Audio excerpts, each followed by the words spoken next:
Bonjour Alexandre. Bonjour Laurent.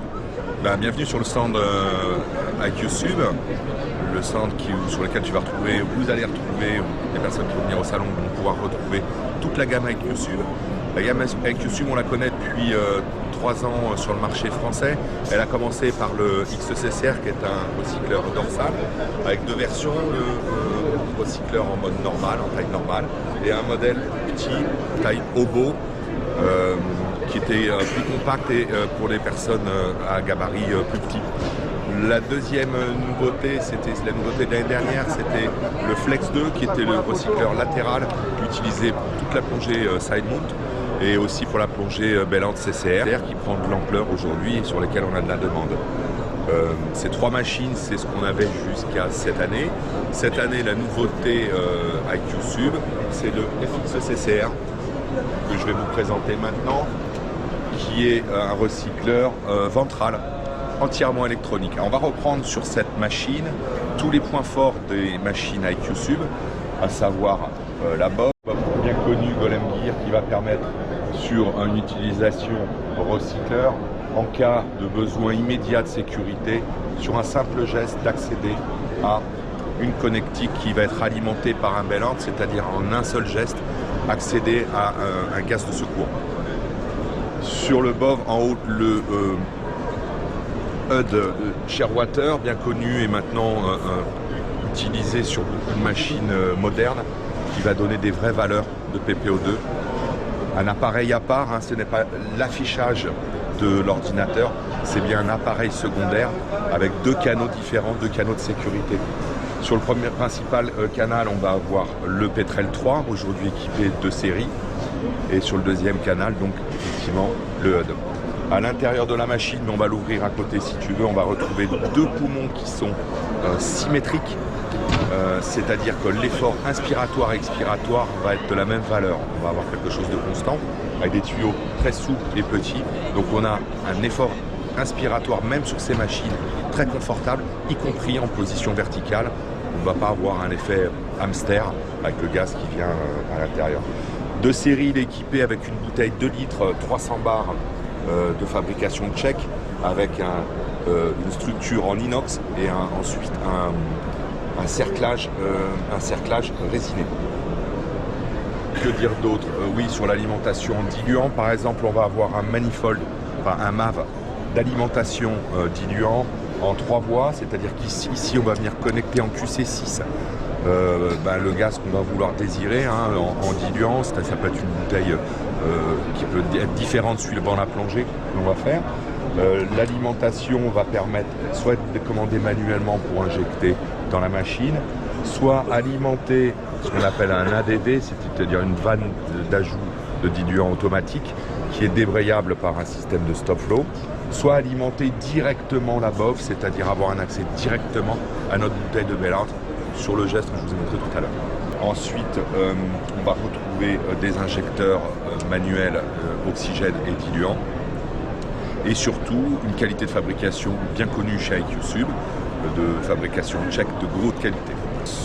Cet appareil va être sur le segment de la plongée ventrale et s'adresser sur la plongée récréative, mais aussi pour la plongée en grotte, toutes les activités où on a besoin d'une machine ventrale.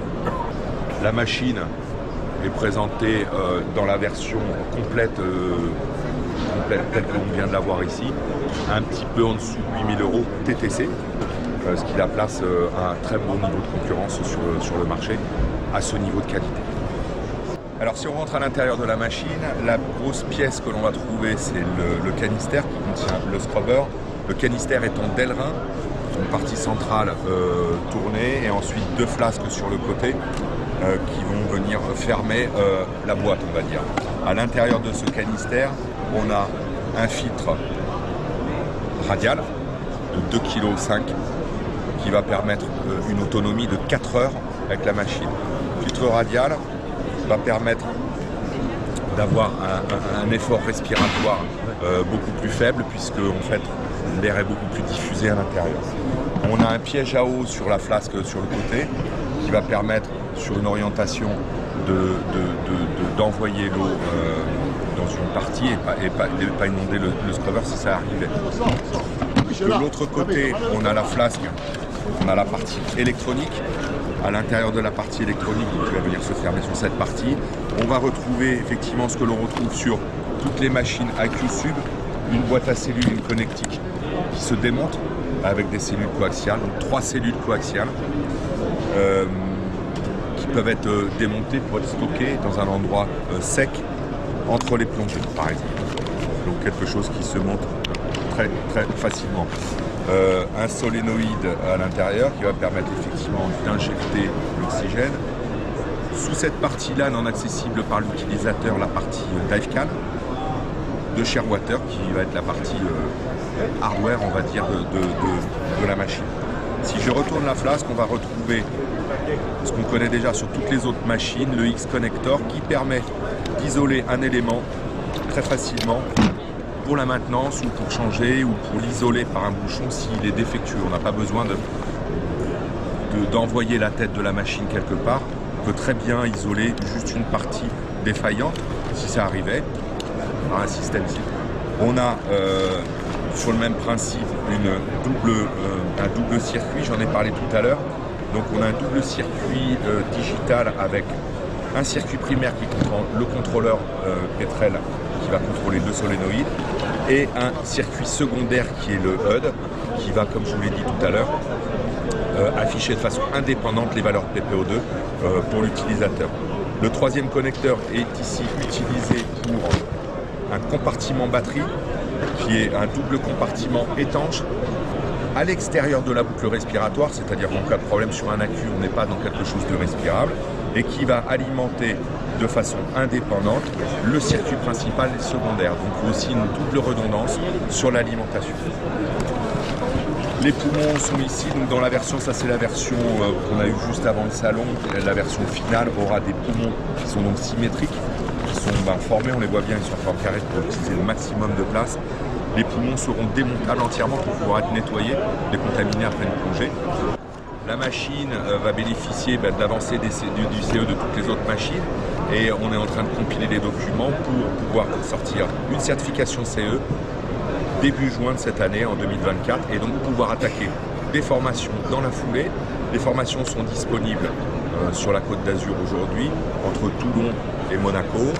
En ce qui concerne Monaco, ça va être avec la société ProDive, dont je fais partie, et on va pouvoir faire toute la gamme de formations chez TDI, du niveau R au niveau diluant, ainsi que des niveaux moniteurs. Sur Toulon, ça sera chez Technical Diving Academy, et on pourra proposer ces mêmes formations sur la façade méditerranéenne. Merci Laurent. Merci à toi.